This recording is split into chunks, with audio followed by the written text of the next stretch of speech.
Morning guys, today we are in the cabin of a XC40 T5 Recharge. So the Recharge branding in Volvo cars basically stands for plug-in hybrid, and yes, this car is in fact a plug-in hybrid version of the XC40 T5 that we are familiar with a few very under the skin differences. Exterior wise, there is virtually no change except for one fuel cap that opens up for the plug-in hybrid charging system on the left side of the car. But other than that, it is discernible, it is virtually not discernible from the T5 variant. Okay, the T5 is the fully petrol variant, and I'll refer to this as the Recharge variant from now on. So for the T5 petrol engine variant of the XC40, the engine produces 252 horsepower. This car produces 262 horsepower from a 3-cylinder engine. The former rather, is a 4-cylinder engine, combustion only. And for the top figures, that car produces around 350 Newton meters of torque. This car, however, produces 425 Newton meters of torque. So on paper, speed-wise, is significantly better in terms of the torque category. Ooh, I see gurus. Significantly better in terms of on paper performance, but a notable difference is that this car is linked up to a 7-speed DCT. Yes, 7-speed DCT. That car, the petrol engine variant of the XC40, is linked up to an 8-speed Geartronic, or like sequential basically. Okay, so what does this mean on paper? On paper, you also get people trying to tell you it's noisy because of the 1.5 liter 3-cylinder engine setup. There's lots of vibration. It's very unstable. Then more vibration, more maintenance. Yeah, they'll tell you stuff like that on paper, on forums, in discussion, in the Facebook comment sections. That's the general stigma that has been tied to this car because of the engine. Of course, I much prefer they put a 2-liter petrol engine in this car. However, that will be producing too much power for the XC40 platform. Yeah. So, in reality, are the negatives as discussed on the forums? On the exterior of the car, when you're standing outside of the car, you start the engine, you listen, you're in a quiet room. Yes, you can hear there is a slightly noisier tone to the car compared to the 4-cylinder variant. Okay? But that is limited to when you're outside the car, you're trying to listen for the sort of like ambient noise that the car makes. Yeah, that's not in reality. In reality is, you know, situations like this where you're driving the car to work, right? And how does it drive? How does it feel? It feels fantastic. It feels super smooth.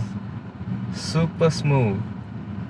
Amazingly smooth. Because, of course, the lower end torque is helped by the plug-in hybrid electronic system.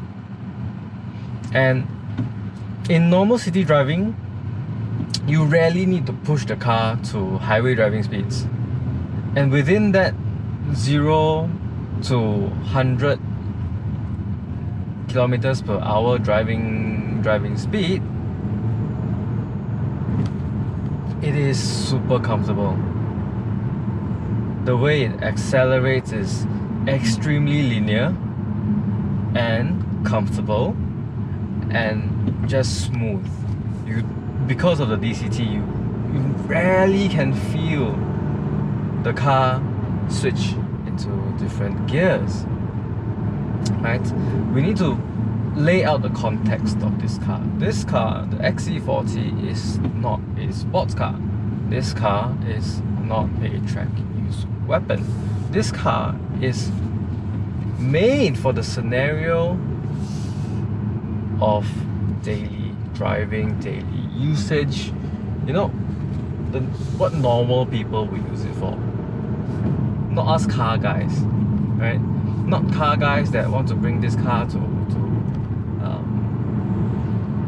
Batu Fringi on the weekend, Genting, Toge. It's not meant for that. You can do it in this because just Volvo handling on the Spa platform cars and this car, which is part of the CMA platform, they handle so well. I believe Bobby Ang has taken the XC90 T8 up to Genting as well on a toge run. But these cars are not made for that purpose. Doesn't mean you can't use them there. It's just made for city driving, and at that purpose, the original intention that this was created for city driving, highway driving, safe car, comfortable car, it checks all the boxes. It is fantastic. Fuel economy on paper as well will be much better than this car, but because I drive a little bit longer distance and travel back to the mainland every day, cross the bridge every day, I don't have a charging port at home because I live in a condominium and my condominium doesn't have the 3-point plug in the parking basement, or any parking for that matter, right? So because of that, I can only charge it when I go to the office, when I go to Volvo, right? I can charge it there and utilize the fuel efficiency on one way of my return trip. Yep. And it just works. You know, it blends itself so well into the car that it's there doing its purpose so well to the point that you just feel like I don't notice anything. It just drives. When I press on the pedal, it moves in a linear, predictable fashion. When I need power, power comes through. Eventually, it's not a blazing fast thing, but it is fast enough for most situations. Even though when you're overtaking on the highway, when you're overtaking in town, it is totally adept at doing things like that, right? See, now I just step on the pedal and I can easily overtake, super easily. Yeah, so it is just a fantastic, very well-rounded package that's suited for daily driving, right? One more important thing about this car is that it is a front-wheel drive compared to the T5 all-wheel drive. Yep, this is front-wheel drive, and you can feel the difference with it. It's more, yeah, it just feels more front-wheel drive. I can't really define that characteristic, but it's just a more on-rails characteristic. Yeah, compared to all-wheel drive, however, that is just super comfortable to drive. I like that more.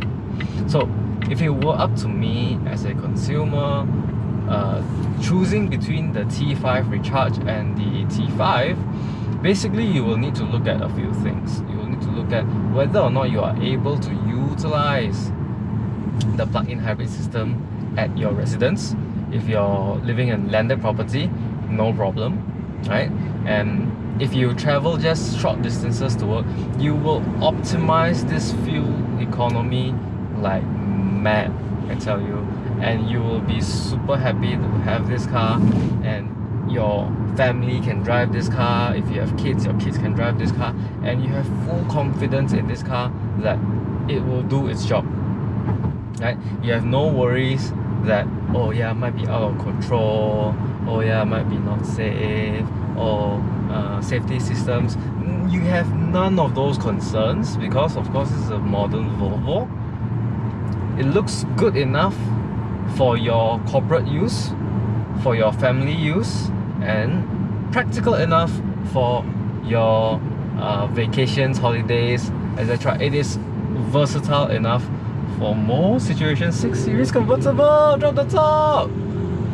Yeah, it is flexible enough for most situations, and those situations that it's not flexible enough for, which is basically, I think, is the track and maybe toge, like genting runs, batu pinggir runs. That for that cases, you normally have a car suited for that, right? You wouldn't really, unless you're feeling adventurous, take a Volvo for that.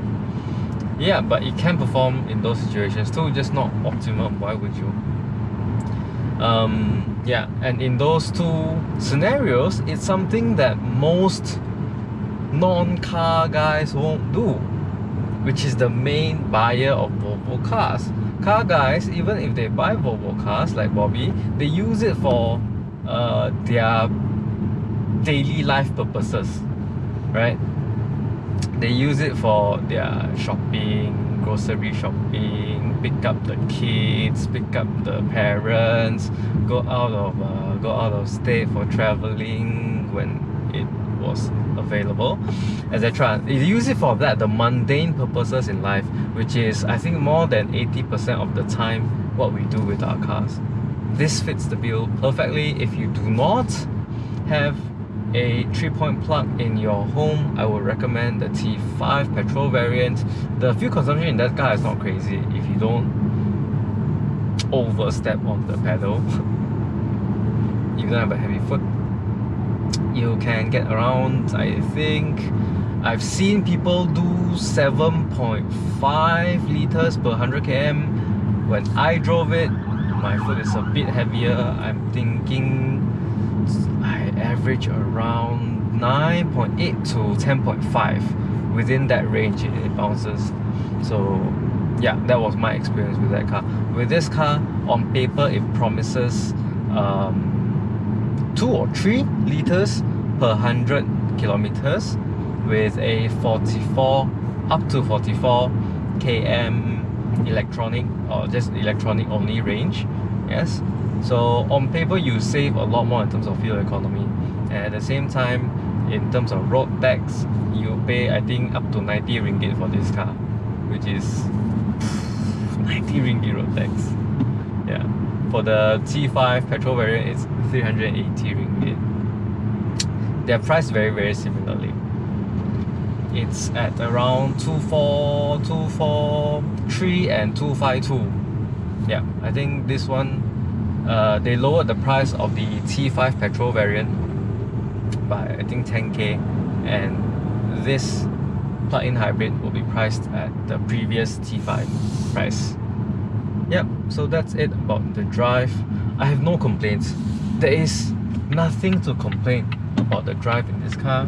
See, going into a roundabout, and you speed, press on it, it goes. Exiting a corner, speed to pick up, highway, like mini highway in Penang. And yeah, it just goes. I'm up to 80 kilometers per hour already. Super smooth, super fast. Not super fast, okay, just super smooth. Yeah, fast enough for daily use, for sure. The T5, some of my friends even commented that the T5 felt a bit overpowered for its size. It goes a bit too quick for a compact SUV. And sometimes I do agree, but I think the power usually, because it's taken from the XC90, the power is very adept at doing what it's supposed to do, which is give you a very comfortable ride. And power sent to all 4 wheels, it's great. Volvo saved my life there. Holy shit, almost. Okay. There was a motorcyclist that from out of nowhere, driving 20, slowly cutting across 3 lanes. Not uncommon in Penang, but because there was a truck in front of the motor that I couldn't see. Yeah, that's Volvo.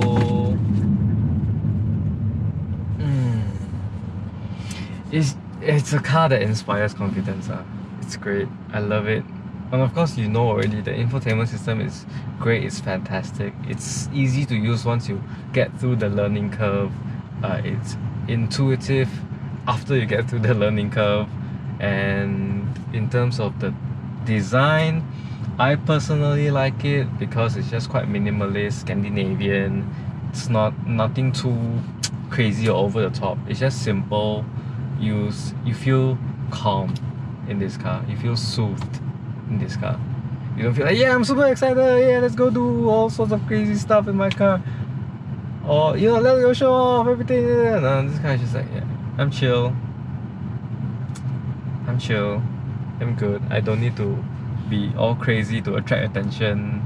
I don't need to do things over the top to get you to like me. Yeah, this is just me. If you like it, you like it. If you don't, then don't know. Yeah, to me that's the personality of Volvo. It's just beautiful. Okay, so let me get back to driving to the office. Thanks for watching, guys. Hope you have a great day. Cheers.